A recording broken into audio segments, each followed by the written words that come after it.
Hey guys, I'm Megan, and today I'm going to talk to you a little bit about drug reform failure in the judicial system. We're going to go ahead and jump right in with what is addiction. Like I said, I'm Megan, and I'm a recovering addict. My sobriety date is December 7th, 2016, and I'm forever grateful for that day and all the people that have helped get me there. Um, Currently, in the world we live in, unfortunately, drugs, overdoses, incarceration, the criminalization of drug addicts, all that are a normal part of daily life. 130 people die every day from opioid overdose, which is such a high number compared to what it was 5 years ago, even. We live in a world where drug crimes are rising, and more than 99% of people serving time right now are doing it for drug trafficking. None of them were offered rehabilitation. It's just take your mandatory minimum sentence and serve your time, which is not rehabilitating them. Addiction can mean a lot of different things. It's a treatable chronic medical disease. It is a medical disease by the American Psychiatric Association, the American Medical Association, and several other profound associations. It involves complex interactions among brain circuits, genetics, environmental issues, and your life experiences can all play a part in it. Usually, the behaviors that you're engaged in become compulsive and continue despite harmful consequences. More like, I'm going to do the same thing over and over again and expect different results, and I'm going to justify the ends to the means no matter what I have to do to get that next fix. But it's being criminalized to the point that the justice system feels it requires years of incarceration when it should be treated as an illness by medical professionals with allotment to be rehabilitated. I'm not saying that these crimes aren't legitimate crimes in the eyes of the law, because they are. Um, but 99% of the time, they're under the influence of something that's changed them on a neurological level. Guilt isn't the issue, obviously, but instead why they committed the crimes is most important, or at least it should be. Drugs cloud anybody's mental judgment. They're mood and mind altering substances. They make the impossible seem possible, and they surely turn a saint into a sinner pretty quickly.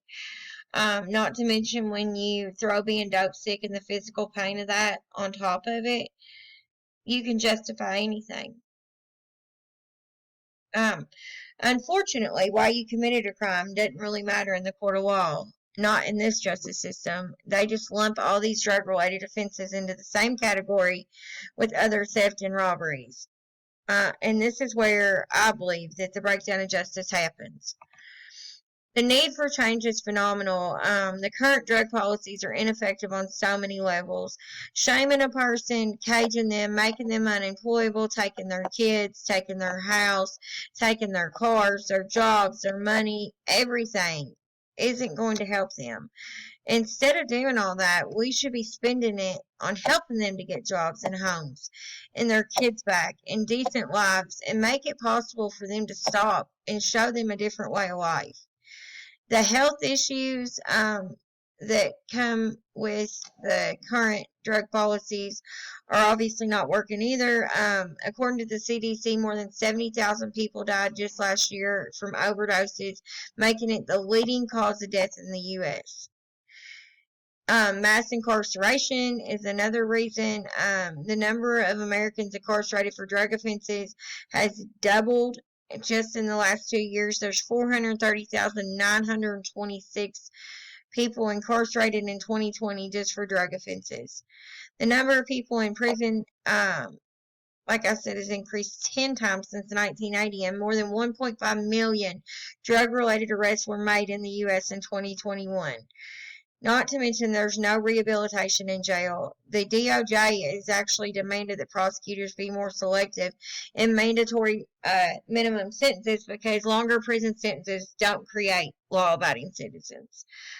Sometimes it just makes it worse because you put them in a room full of criminals, and the criminal thinking is going to increase. Unemployment rates are higher than they ever have been before, and sometimes it's almost near impossible to find a job, especially if you are a convicted felon or if you've really just been prosecuted of any crime sometimes. The power and change is what I believe can fix this situation. There are so many things that each individual can do. There are reform groups, information groups. The Drug Policy Reform Act is a new bill that would decriminalize drugs at the federal level and invest in alternate health-centered approaches like rehab.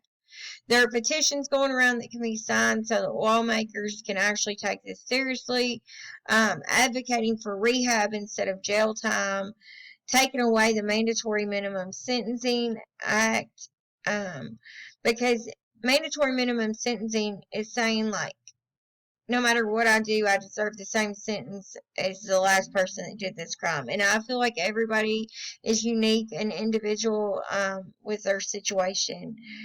Going to AA meetings and learning more about addicts and where they come from and recovery and where it can take you is also a way to change the situation and to even just change your opinion on it. I think that there's power in numbers and there's definitely power in change. So I hope that maybe this speech, if nothing else, made you all think a little bit and change your opinion on drug addicts, because the stigma that comes with them isn't fair. We all deserve second chances and we all deserve to get well. Thanks, guys.